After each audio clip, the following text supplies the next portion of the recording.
When I was a teenager, and I'm talking like 14, 15 years old, I I'm not embellishing when I say I worshipped Kurt Cobain. Like all my entire wall was magazine cutouts of Kurt, posters of him. I was trying to learn all the songs on the guitar. I was growing my hair longish. I mean, it barely went down to my ears, but like I wouldn't wash it. I had like grandma sweaters I was wearing. I was trying to emulate Kurt Cobain so hard. So then when I was about 15, I started going by choice. I started going to church, started going to a youth group. And my whole life, well, I started at 15, I started dedicating a lot of time to church. And at the same time, because like I didn't know anything, like they teach you everything. And I was like with a bunch of kids that were, grew up in the church and did all this stuff. I still was all about some Kurt Cobain. Okay. So then I start, like, to give you the context here.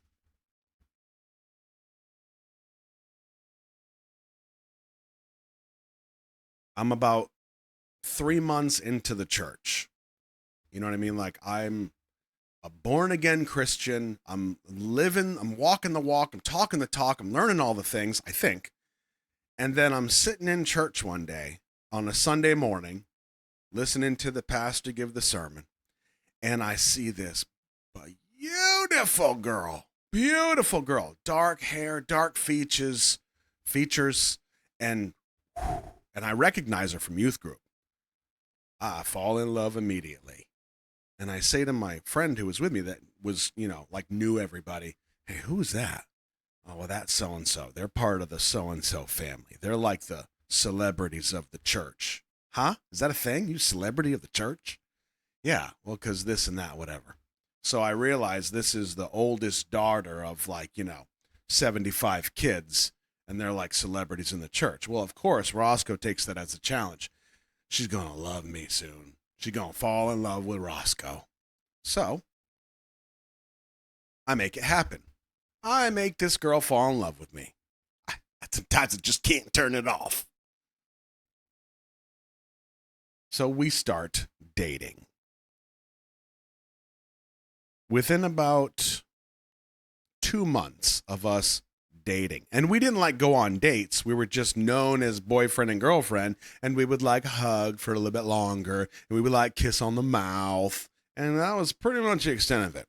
But when Dad found out, he was not pleased, because here is his extremely holy daughter, the queen of the family besides mom, and here is this new turd biscuit that doesn't know anything about being a Christian.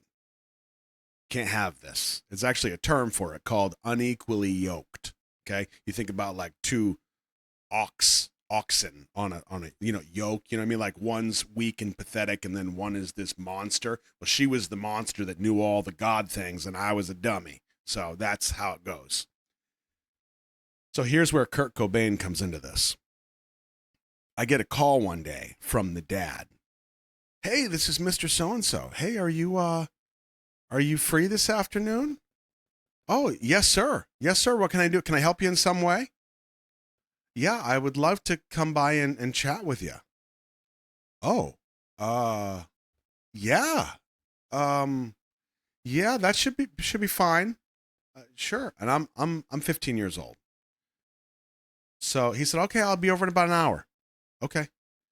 So I literally run from the kitchen where the home phone was, flashback, run into my room, and I grab every picture on the wall that's Kurt. Like it looks like a shrine. It looks like Courtney Love's brain in 1995. I start tearing down everything that is on these walls, and all you see are just like tack holes from everything and just ripped tape, and every poster is gone, and I start grabbing all of it and I'm shoving it behind my dresser and behind this mirror. So there's a pile of Kurt Cobain paper carcasses behind this mirror, and the room just looks like nobody lives there. There's a sad little bed and my guitar, And then my mom hears this and goes, what the hell are you doing? I was like, he's coming over. Who's coming over? So-and-so's dad. Why is he coming here? He said he wants to talk to me. And he's going to know that I love Kurt. There goes mom. So he shows up. There's no time for drawer space. No, you got to get rid of it. So he shows up in this giant white Cadillac, and I meet him outside like the gentleman that I am, shake his hand firmly, and he says, hey, hop in. Let's go for a ride. Oh. So I kind of like look back at my room, back in the house, and well, shoot. Doggone it. I get in the car. We go for a drive. Now, I feel like this is the point where he's going to threaten my life and there's no other witnesses, because I'm still 15. Like, I know the game. So I'm now with my girlfriend's dad, and he is not approving of the Roscoe. So we start driving, and he goes, so you and Amy are an item now, I hear. I hear it through, heard it from so-and-so, other big names in the church. And I said, yes, sir. I'm a respectful guy. I think she's lovely. I think she's smart. I think I can learn a lot from her. Blah, blah, blah. All the things that dad wants to hear. And he's like, he didn't even listen to me. He goes, so what does it mean to be a Christian to you?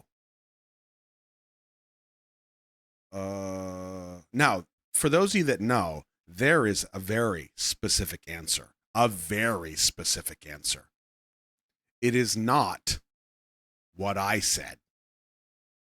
I go, so you're nice to everybody, you help people, and you pay your taxes. Yep. And he was like, oh, okay.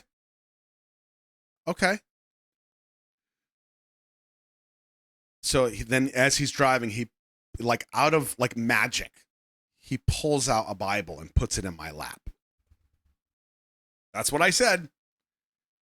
Oh, what do you meant to say? So the actual answer that he was expecting me to say, and this changes depending on who you asked, but back in my area, it was, you believe that Jesus is the Son of God, that he died for your sins, that he was resurrected, and he basically like sacrificed his life for the sins of the world, and then he rose again on the third day.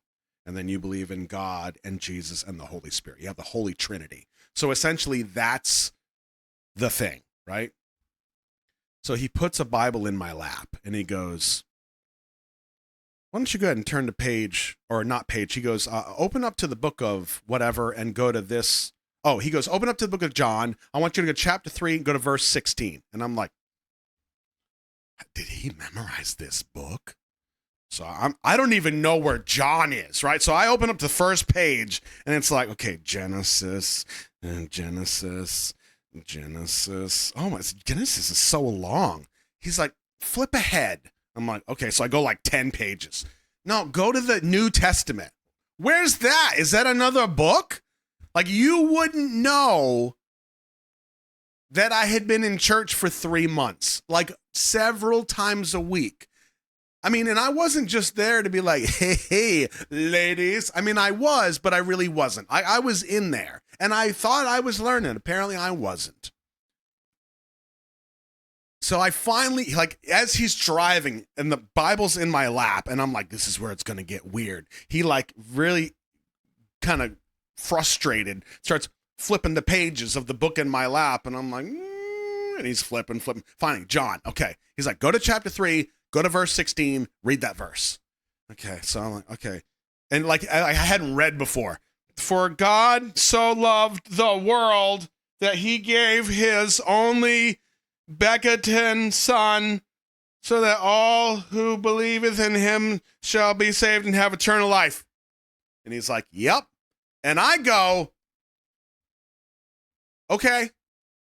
He's like, well, I'm like, do you want me to recite it? Like, is that a question?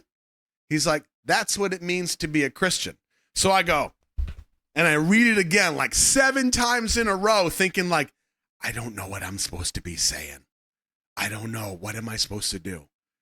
Like, part of me wants to be like, hey, bro, I just want to kiss your daughter a bunch. Do I have to study the whole book?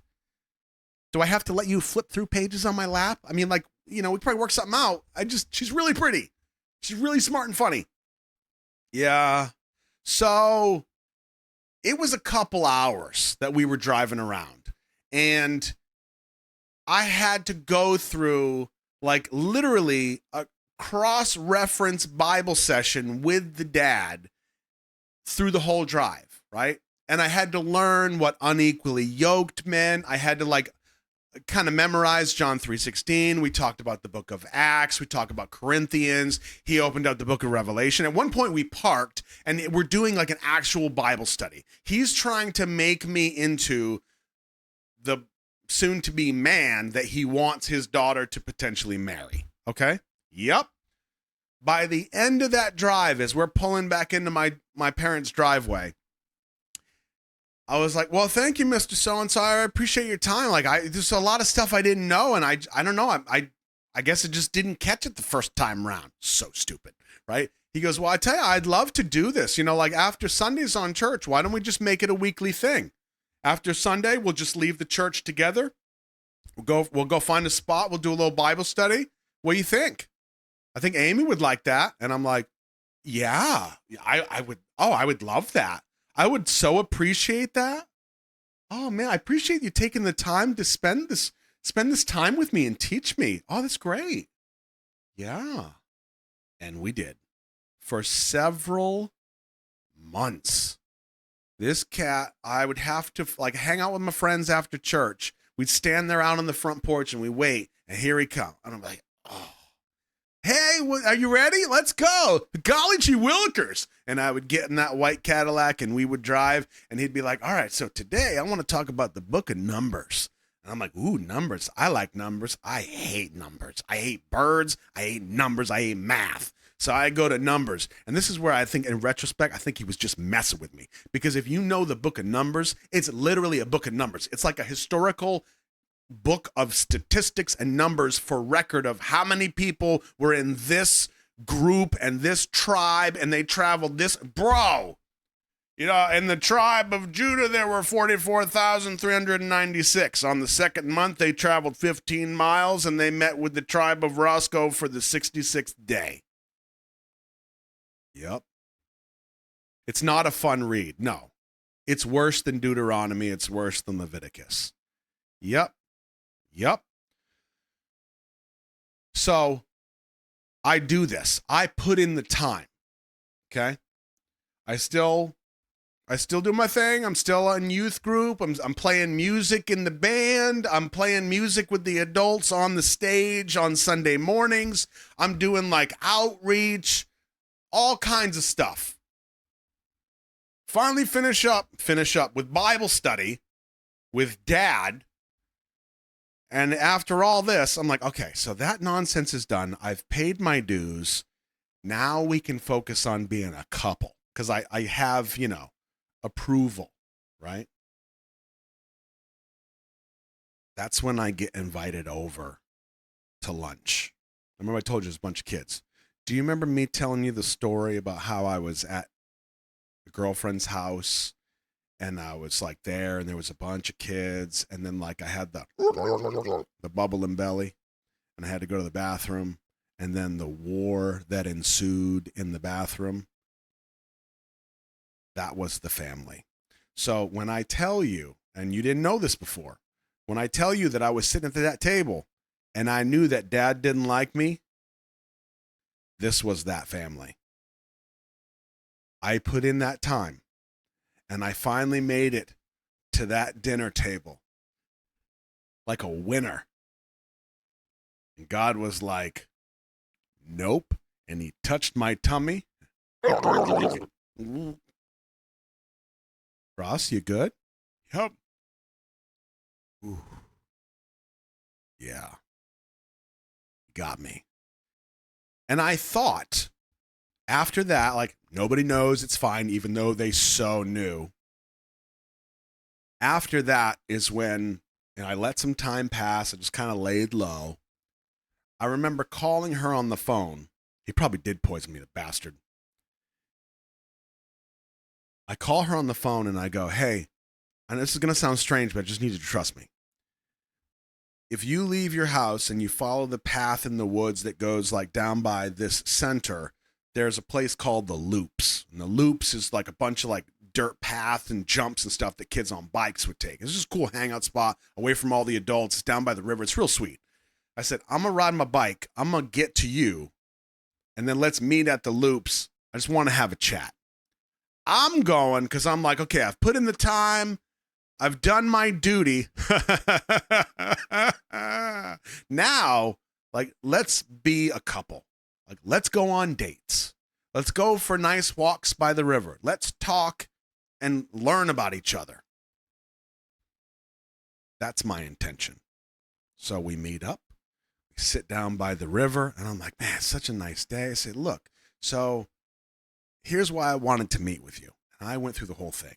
I said, I spent time with your dad. Like, he told me about this, and now I understand. I didn't really understand. And I was completely sincere.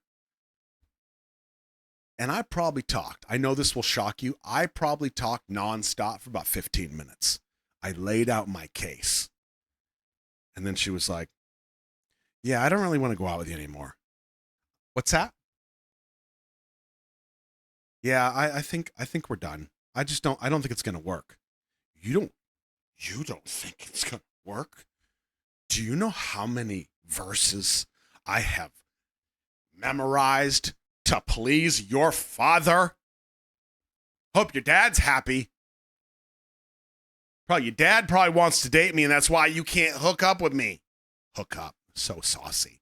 Yep. Broke up with me. The walk back was awful because there's like there's a space, where we have to walk together. So like she walked, 20 steps ahead of me and just walked with my bike. Sad sack. Pathetic. I put in all that time. Still to this day, I can recite John 3:16 because of sitting in that car and be like, I just want to kiss your daughter, bro. Can we just make that a thing? And then and that wasn't, to know that my room was never the same because of all of that, because of her, because of dad. Kurt was always there for me.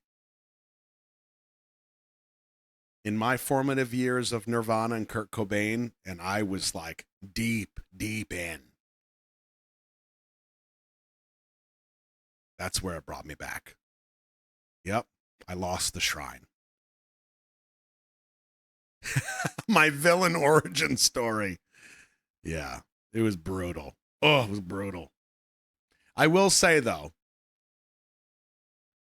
she apparently broke up with me, and I know dad had something to do with it, because back before her and I started dating, she had dated another guy, a church guy, very equally yoked, very, very Magoo, okay? And we broke up because, I was the bad boy on the block. I'm, playing my electric guitar with my gelled hair and my barrel chest. Of course she falls in love with Roscoe. Look at me. Dad convinces her, okay, get rid of this bozo, this broken ox, and go back with him. I loved him. So she does. They date. And they are still married today. I think they've got a basket of kids. I mean, a basket. Yep. So I guess I kind of get it. Like it was meant to be, we didn't really work out. I was the rebound. I'm okay with being a rebound, So no, I'm not in touch with her. Facebook is a thing, Of course. Yeah, I get the whole equally yoked thing. Yeah, I thought it was eggs too in the beginning. That's why he didn't explain it to me. So I didn't get the whole equally yoked thing. I was like, so it's like we're two eggs, but her yolk is bigger than my yolk. So I'm like the baby egg. He's like, no. Do you know what an ox is? Oh, okay. You're going to teach me. Got it. Yep.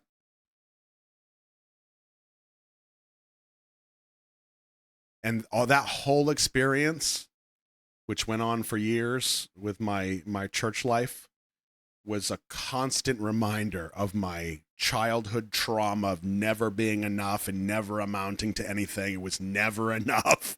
Yep. You're not good enough for her. Okay. Maybe I can be good enough for God. Nope. Look at this verse. Nope. Oh, what?